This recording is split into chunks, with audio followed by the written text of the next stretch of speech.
Halo Tropos, selamat datang di sesi cerdas bersama Himatro. Bersama aku, Hira. Nah, kita kedatangan tamu spesial nih, seorang mahasiswa berprestasi yang juga aktif di organisasi dan memiliki banyak pengalaman menarik nih. Sebelum kita mulai, boleh nih Kak, perkenalkan diri Kakak dulu. Oke, halo semuanya. Perkenalkan, aku Intan Aulia Anbakukunda. Panggilannya Intan, tapi teman dekat manggilnya Aul. Aku mahasiswa semester 5, program studi Teknik Informatika, jurusan Teknik Elektro Universitas Lampung. Nah, Kenal. sama kenal Kak. Nah, Kak Intan ini kan Kakak aktif banget ya di Himatro sebagai Wakil Sekretaris Umum. Nah, itu tuh posisi yang cukup tinggi loh, Kak. Nah, bisa dong Kak ceritain pengalaman Kakak selama Kakak menjadi Wakil Sekretaris Umum Himatro ini. Oke, makasih. Jadi, kalau buat jadi wakil sekretaris umum sendiri ya, kalau tugas pokoknya sih sebenarnya nggak berat. Tapi balik lagi, karena ini jadi pimpinan tertinggi lah istilahnya kalau di Himatro. Jadi wakil sekretaris umum itu nggak cuman mengerjakan tugas sebagai wasukum doang. Jadi jangan berpikir dengan jadi wasukum itu udah selesai tanggung jawab.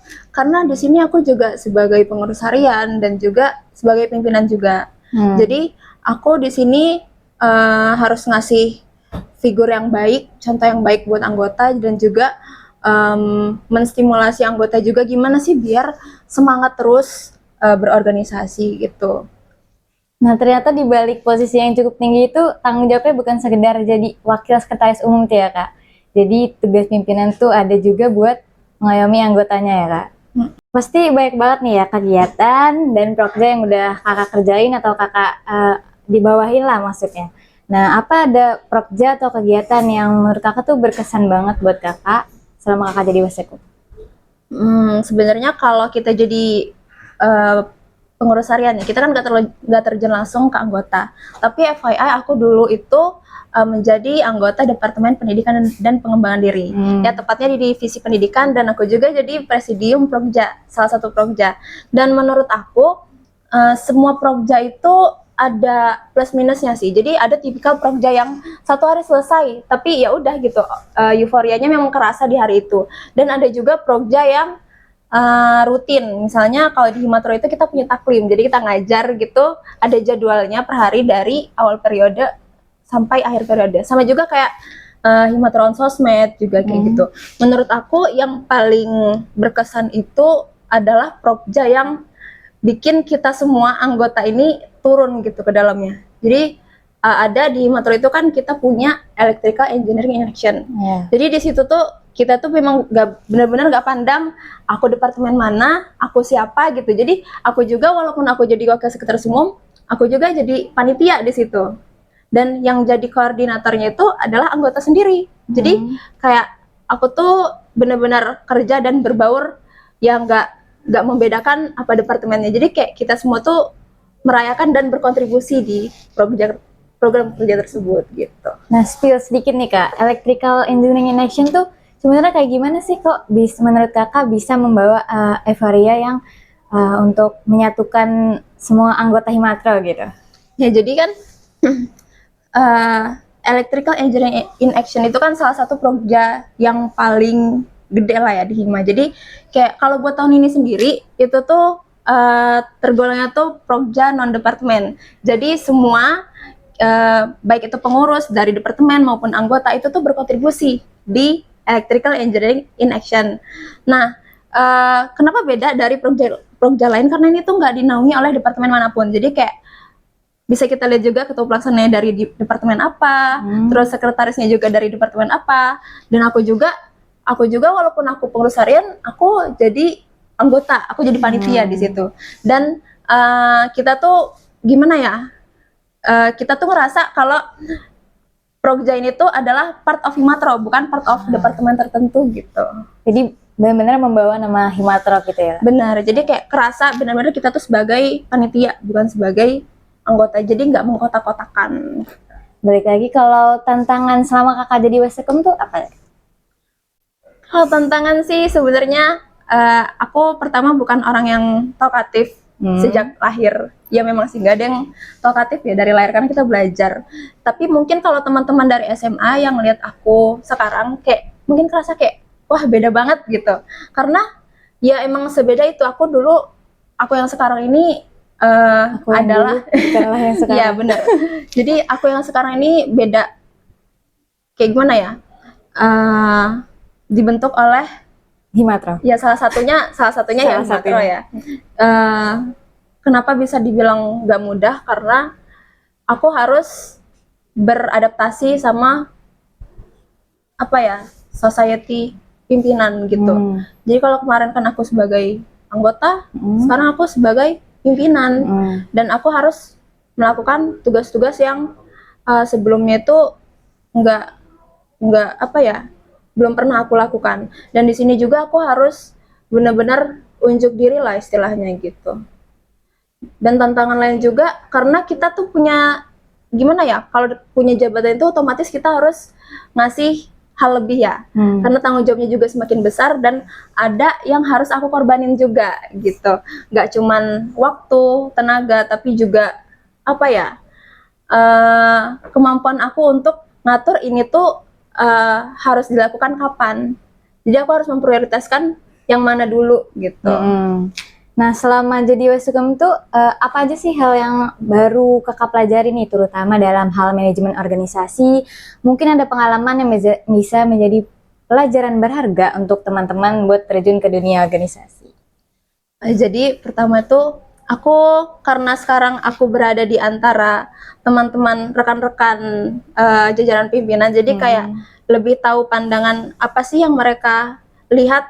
Jadi aku lebih tahu sudut pandang, nggak cuma jadi anggota, tapi jadi pimpinan juga. Terus juga wawasan aku tentang keanggotaan itu juga lebih meningkat gitu. Terus lebih banyak interaksi juga. Jadi aku yang awalnya itu bisa dibilang introvert ya, sekarang itu jadi lebih tahu cara gimana sih memperlakukan orang lain. Masih introvert tapi kak? Masih. Masih, tapi lebih ke ya gimana ya, sifat introvert itu nggak bisa berubah ya, tapi lebih bisa memperlakukan orang. Dan ini kalau orang ngomong kayak gini, responnya apa ya yang baik gitu. Bisa jadi menempatkan diri. Iya, lebih responsif, lebih adaptif juga. Nah, selain itu gimana sih kakak membangun komunikasi dan kerjasama yang solid di Himatro, terutama dalam tim kepengurusan yang punya banyak program kerja dan tanggung jawab? Menurut aku ini tuh balik lagi ke apa ya, kan dalam suatu kelompok itu pasti ada yang namanya hierarki ya. Jadi kayak nggak mungkin satu kelompok itu bisa solid, bisa kompak kalau nggak ada yang ngarahin gitu. Jadi menurut aku kepemimpinan itu penting, dan dalam satu kelompok itu pasti harus ada yang ngarahin. Jadi karena di sini kita punya ketua ya, dan tiap prokja itu juga punya ketua pelaksana, penanggung jawab yang ngarahin, karena kita nggak bisa jalan sendiri. Tapi balik lagi, yang paling bikin kita nyatu itu adalah komunikasi. Ya gimana kita bisa ngerti satu sama lain kalau kita ngomong aja enggak gitu, kita nggak terbuka satu sama lain. Jadi pas di awal kepengurusan itu atau di awal sebuah pembentukan program kerja, pasti kita tuh harus bonding dulu, terus juga brainstorming, mungkin kita harus ngapain ya, terus kita juga harus, yang penting sih kenal sih. Jadi kalau misalnya kita nggak kenal dan terjadi sesuatu lah ya sama salah satu subjek gitu, ya kita kalau nggak kenal gimana cara kita ngatasinnya gitu. Setuju sih kak. Jadi saling terbuka dan saling mengenal gitu ya kak. Benar.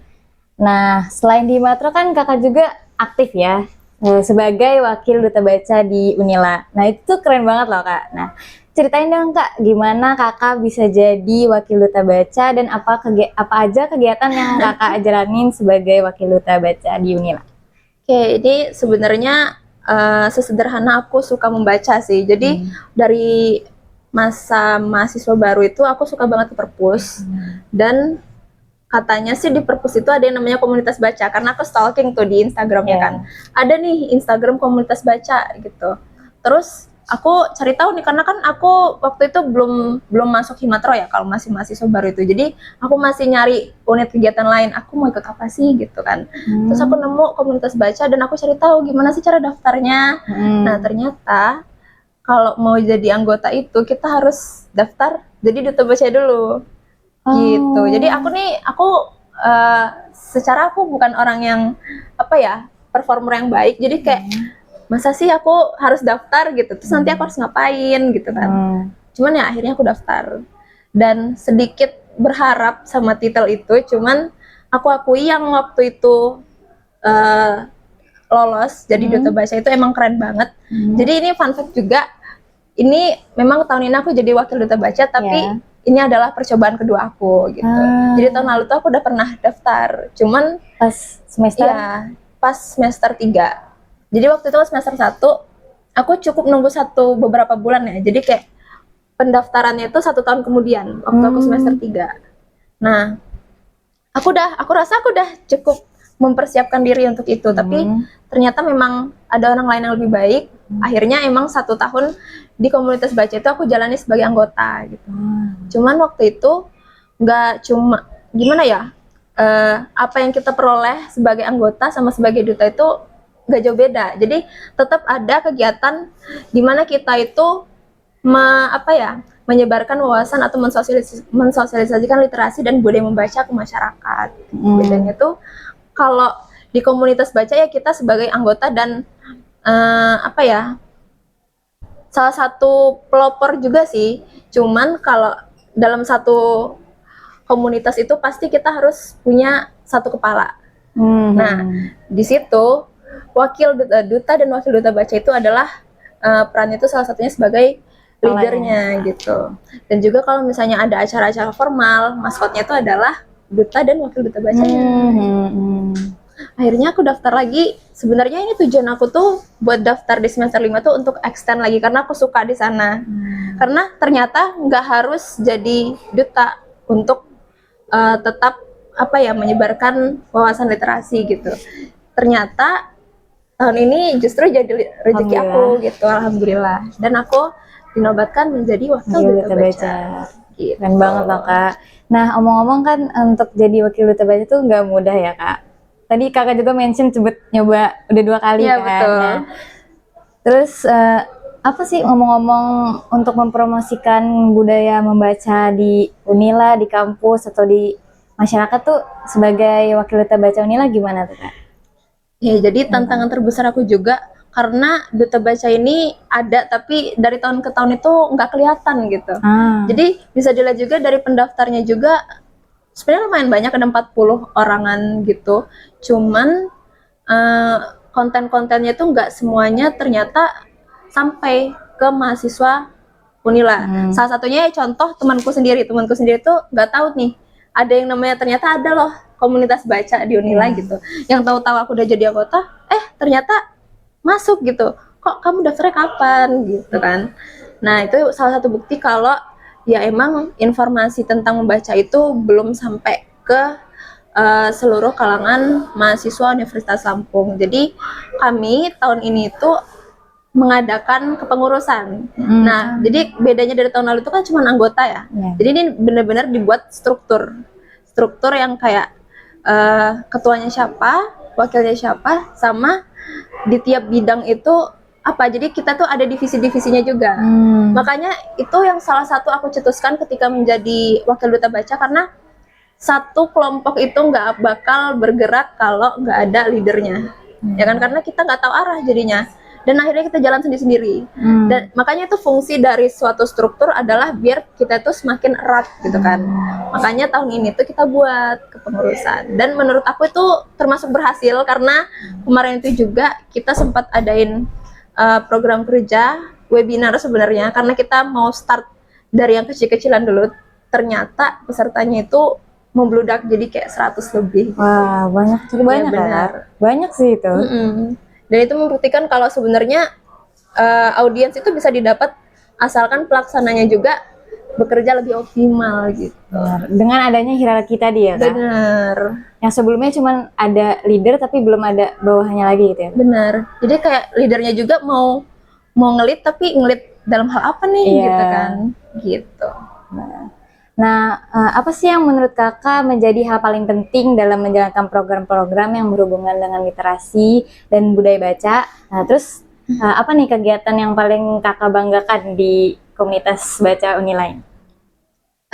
Sebenarnya ini tuh nggak cuma berlaku buat penyebaran literasi dan budaya baca, tapi berlaku buat semua deh, semua program kerja Himatro iya, terus juga tugas-tugas kita iya. Yang pertama adalah niat. karena ya kalau misalnya kita nggak punya ketertarikan, kita juga nggak tahu gimana kenapa kita harus melakukan itu. Jadi walaupun kita juga sejak awal nggak ada niat, ya emang sih saya nggak niat gitu ya. Aku dari awal nggak punya niatan buat terjun ke sana, tapi setidaknya ketika kita dikasih suatu task, kita tuh harus tahu, kita harus tanya kenapa kita harus melakukan itu. Jadi kita sadar pentingnya kita melakukan itu apa sih gitu. Jadi ya salah satu tipsnya tuh yaitu niat sama ketahui kenapa kita harus melakukan itu. Dan ada juga saat-saat dimana aku sedih gitu ya, maksudnya kayak jenuh. Cuman balik lagi kayak suatu ketika aku pengen berhenti gitu, capek misalnya, capek kuliah, capek organisasi. Berhenti semua nih Kak? Dan enggak. Dan ada kegiatan dari sana yang aku harus lalui gitu kan. Rasanya tuh pengen ya udahlah berhenti aja gitu. Nah, aku balik lagi aku mikir gimana sih senangnya aku waktu aku jadi wakil duta baca, gimana sih excitednya aku waktu daftar gitu. Jadi walaupun nantinya kita ngerasa jenuh, kita harus mikirin lagi betapa senangnya kita dulu gitu waktu kita terjun ke sana awalnya. Jadi gimana ya, rasa jenuh itu ke-refresh lagi gitu loh. Jadi kayak perasaan kita waktu pertama kali itu kembali lagi gitu. Kembali mengingat niat kita di awal. Bener sih, pasti ada kadang tuh titik jenuh di organisasi atau lagi capek-capeknya ya Kak. Bener. Itu salah satu tipsnya dari Kak Intan. Nah, selain di Himatro, juga di Duta Baca, aku dengar kakak nih aktif ikut volunteer juga nih. Boleh ceritain nih volunteer yang kakak ikut tuh apa aja, dan volunteer apa yang paling berkesan yang udah kakak ikut? Apa ya? Kayaknya aku agak lupa. Sebenarnya sih kalau dulu aku itu waktu kita masa pandemi, aku pernah ikut, bukan pernah sih, sering malah ikut kegiatan campaign yang berhubungan dengan psikologi gitu. Jadi Volunteer online ya? Iya, online volunteer. Karena waktu itu aku ngerasa kayak belajar online itu nggak cukup, dan ya namanya kita belajar itu hanya dalam waktu beberapa jam dan sisanya kita ngerjain tugas ya, dan itu juga nggak maksimal karena kita nggak ketemu langsung sama gurunya. Jadi aku coba nyari hal lain di luar, salah satunya dengan ikut kayak olimpiade online gitu. Itu kayaknya udah beberapa kali, dan akhirnya ada satu informasi tentang volunteer yang berkaitan sama ini apa namanya, mental health gitu, psikologi lah. Dan aku tuh tertarik. Jadi volunteernya itu kita ada talk show kita hadir lewat Zoom meeting gitu. Terus yang hari-hari tertentu itu ada dijadwalkan kita tuh harus ngepost materi tentang psikologi. Jadi kita harus posting di Instagram, dan dimana waktu itu aku lagi introvertnya, jadi kan aku agak malu ya. Akhirnya aku bikin akun baru lagi yang khusus buat ngepost itu gitu. Jadi sampai sekarang keterusan sih. Jadi sekarang apapun achievement aku juga post di sana. Dan itu kan online ya. Jadi ada satu volunteer juga sebenarnya di Bandar Lampung ini. Jadi ceritanya kan aku kan dari jauh nih. Maksudnya aku bukan orang asli Batam, Balam, sorry. Balam, tapi ya aku dari Batam. Jadi aku tuh hanya pulang ketika libur semester genap. Nah, jadi aku tuh selama 2 tahun ini aku tuh tahun baru tuh nggak sama keluarga di sana, aku di sini. Jadi kebetulan aku punya saudara dan aku tinggal di sini, dan aku tinggal di rumah saudara aku waktu liburan. Jadi aku tuh bosen karena kan ini tahun kedua aku sendiri ya. Maksudnya kayak nggak ada kegiatan, liburan juga ngapain kan. Jadinya aku nanya nih di X Unilabes, di akun Menfas Unila. Aku nanya kayak rekomendasi kegiatan mahasiswa atau volunteer deh gitu yang lagi open rekrut di bulan Januari. Terus ada yang saranin, itu ada 2 waktu itu. Yang pertama itu kurang lebih sama kayak komunitas baca, jadi tentang komunitas literasi gitu, aku lupa namanya. Yang kedua adalah namanya tuh Sahabat Difabel Lampung. Jadi atau Sadila kita singkat. Jadi itu adalah komunitas untuk yang dibentuk untuk mengajar anak-anak disabilitas. Jadi itu pertama kalinya aku jadi volunteer yang benar-benar terjun secara offline gitu ya. Karena ini juga masih terkait dengan minat aku sebelumnya di psikologi itu. Jadi aku iseng daftar dan akhirnya aku datang. Selama 2 pertemuan aku hadir di situ. Jadi itu salah satu kegiatan volunteer yang berkesan sih buat aku karena offline juga ya. Iya, karena offline juga. Terus aku yang seperti ini harus menghadapi manusia-manusia yang spesial dan juga gimana ya? Aku berinteraksi dengan manusia biasa aja masih kadang kaku gitu. Sekarang aku harus berinteraksi dengan anak-anak disabilitas. Tapi untungnya kita tuh dapat pengawasan dari kakak-kakak yang juga ahli di bidangnya. Jadi kita abis kegiatan mengajar itu kita evaluasi. Jadi evaluasinya itu kita diajarin kenapa sih adik-adik itu bisa bersikap seperti itu gitu. Jadi asal muasalnya kita dikasih tahu dan karena kita udah tahu penyebabnya, kita juga tahu solusinya. Kita tahu gimana cara menangani orang-orang seperti itu. Itu berkesan banget sih. Berkesan banget ya pasti ya Kak. Volunteer offline dan mengunjungi anak-anak disabilitas. Benar. Tapi di Himatro juga banyak nih kegiatan volunteer kalau iya sih. Khususnya dari departemen sosfir ada? Oh ya, sosial ya, divisi sosial. Itu juga kadang aku juga terkadang nimbrung di salah satu pengerjanya. Terus juga kalau nggak salah kemarin tuh ada yang bersih-bersih pantai itu juga. Bersih-bersih pantai itu ya Kak. Nah, terkait yang Kakak ikut volunteer offline tadi, hal-hal apa sih yang Kakak dapat, pandangan lain atau hal-hal baru yang Kakak dapat setelah ikut volunteer tadi itu Kak? Oke, yang pertama tadi lebih tahu cara menangani atau merespon orang lain, karena itu juga tantangan yang lebih berat daripada berinteraksi dengan manusia normal. Ya, sorry to say. Terus juga ternyata yang gimana ya, kalau stigma orang-orang tuh kalau anak-anak disabilitas tuh kayak nggak normal gitu ya. Mungkin ini agak sensitif buat dibicarain, cuman setelah aku berinteraksi sama mereka, ternyata mereka tuh punya bakat gitu, dan ternyata mereka itu tuh gimana ya, orang dengan keterbatasan itu bisa melakukan sesuatu yang manusia lain tuh gak bisa lakuin gitu loh. Jadi mereka tuh ada satu anak yang dia tuh punya Down syndrome. Jadi ternyata dia tuh bisa melukis dan lukisannya tuh bagus, padahal tuh usianya tuh masih kecil gitu. Jadi kan itu membuktikan kalau nggak semua setiap manusia itu punya kelebihannya masing-masing gitu. Benar sih, setuju banget. Ya kita sebagai manusia harus tahu lah ya Kak, cara memanusiakan manusia lain ya Kak. Nah, kan kalau ikut volunteer itu biasanya yang ikut tuh banyak dari latar belakang yang berbeda ya Kak. Misalnya dia dari asal mana. Itu gimana sih Kak cara Kakak biar nyatu gitu loh Kakak dalam kerja sama timnya dan komunikasinya? Oke, jadi sebenarnya waktu volunteer itu aku juga sempat kaget karena gak cuma aku tapi yang pengelola lainnya itu, karena kok ini yang daftar itu bukan dari mahasiswa psikologi katanya. Perasaan batch itu waktu itu aku daftar batch kedua. Jadi batch sebelumnya itu katanya tuh dari mahasiswa psikologi universitas mana gitu, aku lupa. Nah ini kok mereka kaget kok anak teknik ada di sini. Terus ada juga anak hukum kemarin itu. Terus ada juga dari pertanian dan banyak kok anak Unila yang ikut juga di situ. Cuman kan kita kan beda-beda fakultas ya. Ya kita tuh sama-sama bingung gitu. Cuman ya itu, kita dikasih arahan dan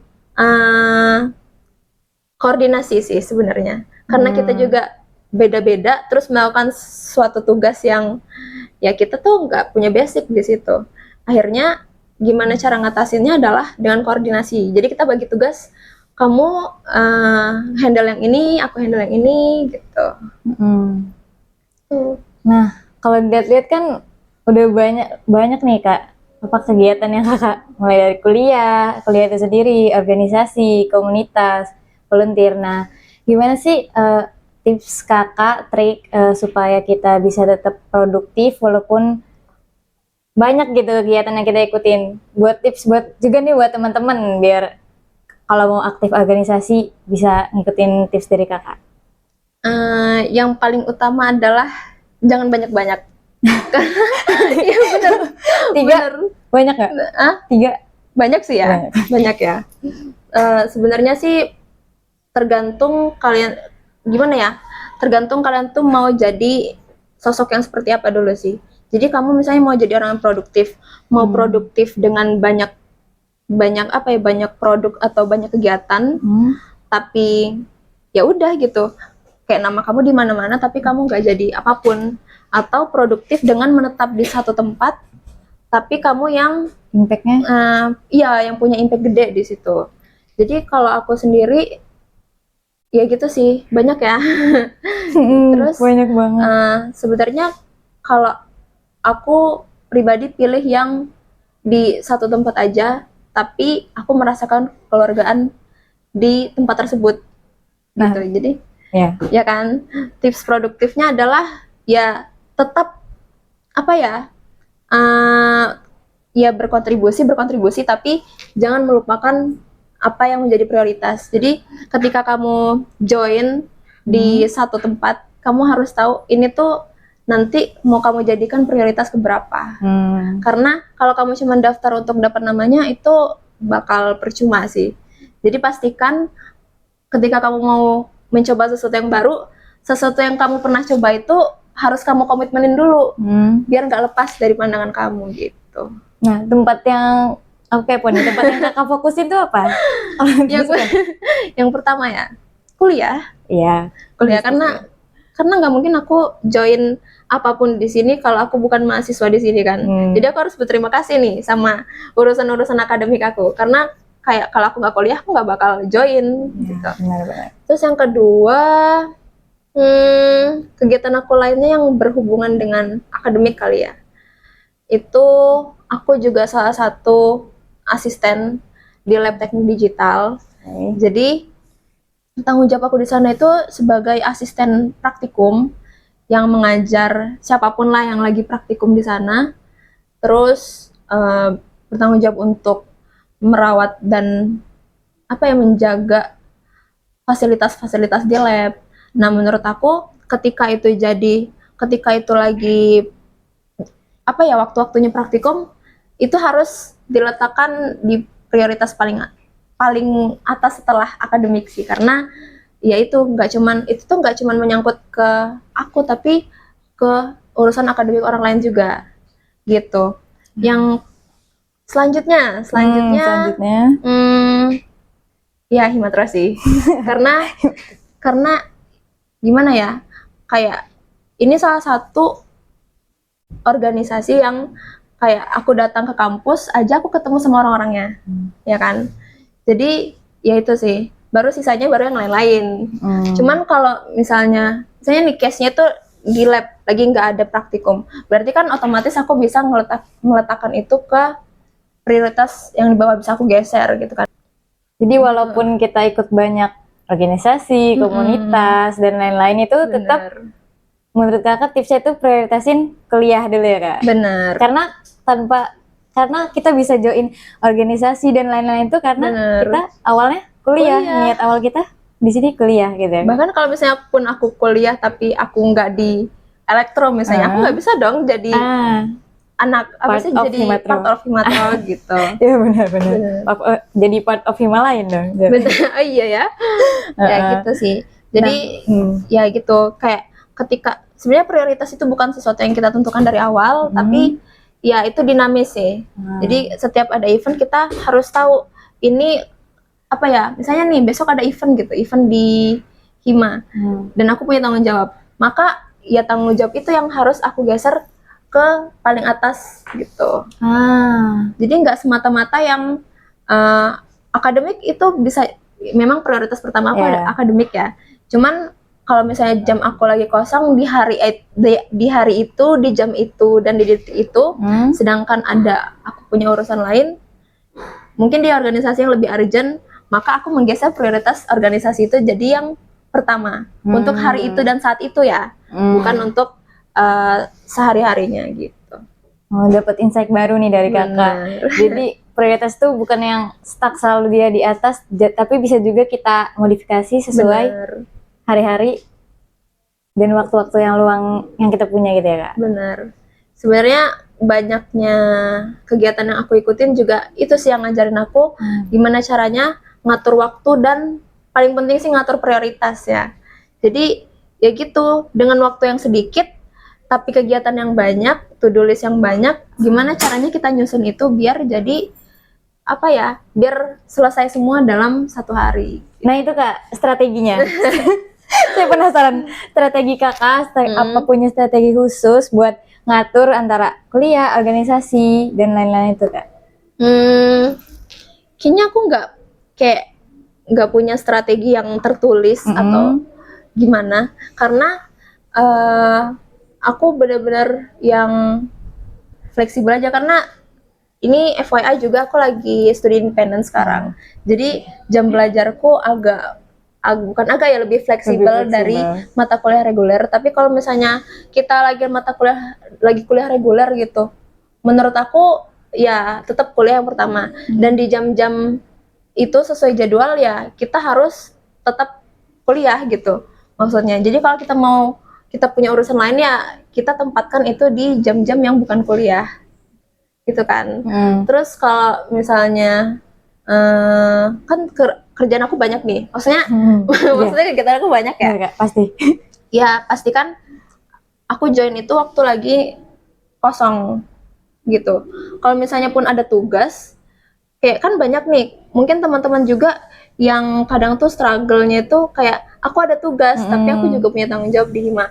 Lihat dulu dong tugas itu datanya kapan dan kira-kira estimasi mengerjakannya itu lama atau enggak. Soalnya kalau aku sendiri, aku kalau misalnya untuk tugas yang mungkin kayak esai atau kalau makalah gitu atau proyek itu kan biasanya jangka panjang kan, dan dalam satu hari itu kan gak mungkin selesai, bisa dikerjakan hari berikutnya. Cuman biasanya tuh aku ngasih target, misalnya hari ini aku harus selesai ini aja dulu, gak apa-apa ini aja dulu, yang penting ada progres. Buat yang setelahnya ya udah besok-besok aja nggak apa-apa gitu. Yang penting yang bikin aku tenang adalah target aku hari itu selesai. Kalau udah selesai baru aku ngerjain yang lain gitu. Dan kalau misalnya ada hal yang lain yang lebih urgent, ya it's okay buat kita ninggalin itu, karena di sisa waktu hari itu setelah tanggung jawab aku selesai kan masih ada sisa hari. Nah di situ aku baru ngerjain tugas aku atau target aku yang aku tentuin tadi gitu. Jadi untuk kakak sendiri lebih nentuin kayak perharinya tuh target ini pokoknya selesaiin dulu tanggung jawab ini gitu ya kak. Bener. Nah jadi kan apa tuh ada rutinitas harian kan kak. Nah gimana cara kakak ngatur jadwal kuliah kakak, atau apakah kakak ada sistem sendiri atau fleksibel aja? Nah kalau misalnya terus juga apakah kakak ada waktu khusus buat kayak healing kak, recharge kan, kadang stres apa gimana gitu ya kak, supaya biar tetap fit gitu kak, enggak gitu kak? Mungkin karena aku sekarang lagi terbiasa dengan jadwal yang fleksibel. Sebenarnya nggak fleksibel amat ya, karena kalau di studi independen itu ada jadwal juga buat kelasnya juga, dan itu nggak bisa dihindarin. Gimana cara ngatur waktunya adalah kalau misalnya hari ini aku harus melakukan sesuatu, ya udah gitu. Aku harus nentuin aku harus ngelakuin ini di jam berapa. Asalkan jangan di jam-jam yang aku nggak bisa diganggu gitu.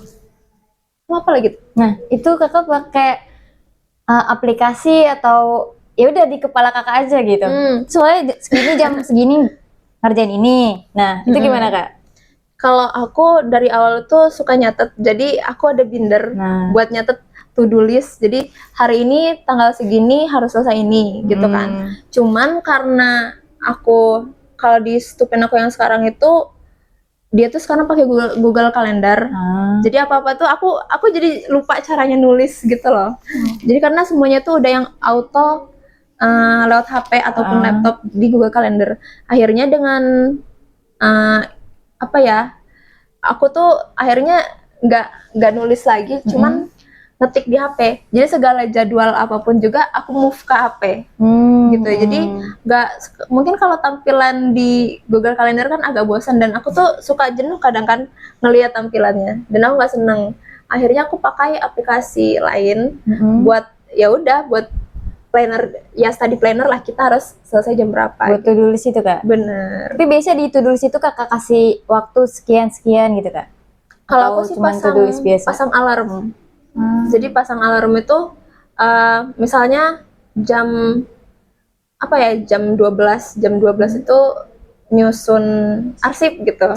Jadi yaudah alarm jam 12, judul alarmnya tuh susun arsip gitu. Oh, alarm di aplikasi tersebut atau di HP? Aku di HP. Cuman kalau di aplikasi itu aku tetap nendain kalau hari ini ngecek laporan.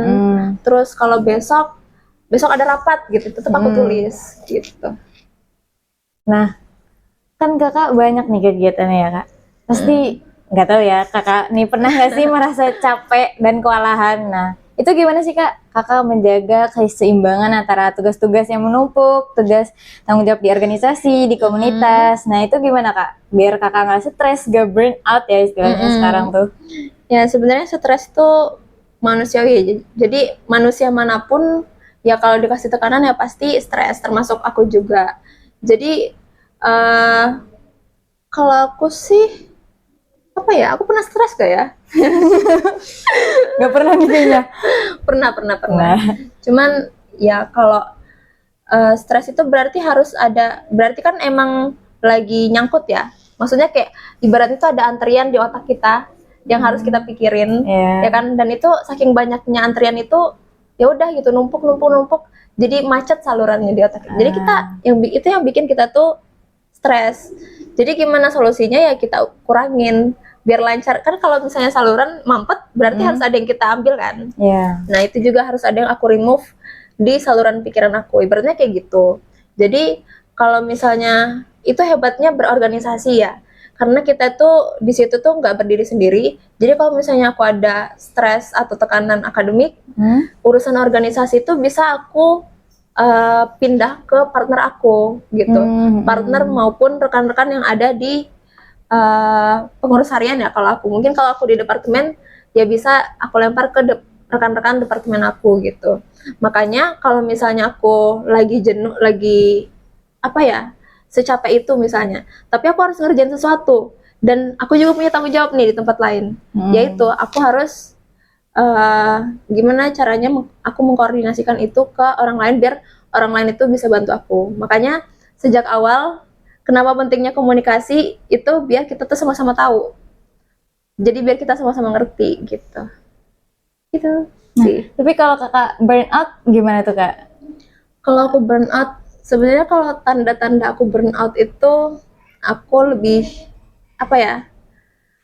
Lebih banyak gerak sih. Karena aku orangnya itu biasanya tuh diam di tempat, kayak semager itu. Terus kalau misalnya lagi burn out, justru aku kayak pikiran aku kan kacau ya. Kayak secapek mikir itu, akhirnya badan aku entah kenapa tuh refleks sendiri, gerak. Dan aku tuh biasanya kebiasaan aku waktu stres tuh jalan kaki. Kan biasanya aku pulang ke kosan tuh bareng sama temen ya. Jadi itu nggak mau diantar, yang kayak aku mau pulang duluan gitu. Cuman aku nggak ngasih tahu sama siapa. Jadi jalan sendiri. Ternyata aku jalan sendiri pakai headset, udah jalan. Kadang tuh orang lihat ada yang ketemu gitu kan, mau bareng nggak mau, karena ya itu kebiasaan aku waktu lagi capek itu malah justru pengen jalan sendiri. Karena kayak nggak mikirin apa-apa dan aku ngerasa kayak pikiran aku tuh ya udah jatuh aja di jalan. Gitu. Nah bisa dicoba tuh ya buat teman-teman kalau lagi burn out atau gimana, coba jalan kaki, setel musik di kuping gitu. Siapa tahu jadi no life gitu ya. Enggak Kak. Terus kan apa ya, biasanya tuh kayak Kakak juga stupen kan? kayak banyak tugas yang harus diselesain. Benar. Terus kakak juga wasekum, Mm-mm. wakil duta baca. Nah, gimana sih kakak menghadapinya tuh semuanya gitu kak, tanpa merasa terbebani gitu kak? Kayak nggak ada beban, terus apa kakak tuh punya cara tertentu nggak sih buat ngadepin momen-momen kayak saat kakak terbebani, apa gimana? Sebenarnya satu cara buat gak terbebani adalah dengan mencintai pekerjaan tersebut sih. Jadi sebenarnya kalau kalau schedule aku sebagai wakil sekretaris itu emang banyak. Cuman gimana caranya ya biar aku nyaman, ya aku bawa hal-hal yang bikin aku nyaman ke dunia aku sebagai wasekum. Misalnya nih, ini kan Contoh, ini ruang baca kan. ya. Ya bisa dibilang ini tuh adalah sekretariat buat Himatoro. Jadi aku tuh sebenarnya sering di sini. Nah, jadi aku tuh bawa item-item yang bikin aku nyaman. Contohnya karena aku suka baca buku dan di kamar aku tuh banyak buku, jadi aku bawa buku aku ke sini. Makanya entah kenapa teman-teman tuh kadang suka ngeliat kenapa ada novel di sini di atas meja ini, atau ada lampu belajar di sini, karena aku mau ngasih suasana belajar yang sebagaimana aku alami di kamar gitu. Jadi kayak ya gitu, itu cara aku buat mencintai pekerjaan aku sih. Jadi kayak ya atmosfernya itu bukan pas jadi wasekum, tapi pas ya anggap aja nih kamar sendiri gitu. Jadi aku tetap ngerasa nyaman gitu. Terus juga kalau buat secara keseluruhan ya tadi pertanyaannya, ya lebih ke balik lagi gimana caranya ngatur, terus pastikan kamu tuh nggak melakukan itu karena suatu keterpaksaan gitu. Kalau satu ketika kamu ngerasa padahal aku nggak mau ini, nggak mau melakukan ini, tapi kenapa harus melakukan ini ya?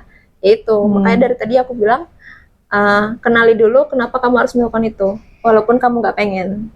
Penting nggak kira-kira? Pasti penting sih, karena nggak ada apa ya kegiatan yang bikin aku ngerasa itu tuh negatif sejauh ini gitu. Jadi tipsnya tuh meromantisasi Betul. pekerjaan gitu ya kak? Betul.